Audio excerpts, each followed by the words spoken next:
IMF और world bank के इजलास 13 से 18 अप्रैल को वाशिंगटन में होंगे। पाकिस्तान की मौशी टीम IMF और वर्ल्ड बैंक के इजलासों में शिरकत करेगी। मज़ीद जानते हैं डॉन न्यूज़ के नुमाइंदे ताहिर शिरानी से। जी ताहिर। जी, IMF और वर्ल्ड बैंक के जो स्प्रिंग इजलास हैं वो हफ्ता भर 13 से लेकर 18 अप्रैल के दौरान वाशिंगटन में होंगे। पाकिस्तान की माशी टीम IMF और वर्ल्ड बैंक के स्प्रिंग इजलास में शिरकत करेगी। वफाकी वजीर खजाना मोहम्मद औरंगजेब की सरबराही में पाकिस्तानी वक्त शिरकत करेगा। गवर्नर स्टेट बैंक और सेक्रेटरी खजाना के भी इजलासों में शिरकत मुतवक्के है।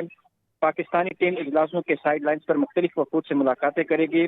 पाकिस्तानी वक्त अमेरिका में सरमायाकारों से भी मुलाकातें होंगी और इसके साथ साथ जो वफाकी वजीर खजाना है उनकी MD IMF और जो वर्ल्ड बैंक के सदर है उनसे भी मुलाकातें मुतवक्के हैं। जी, बहुत शुक्रिया ताहिर शिरानी आपका।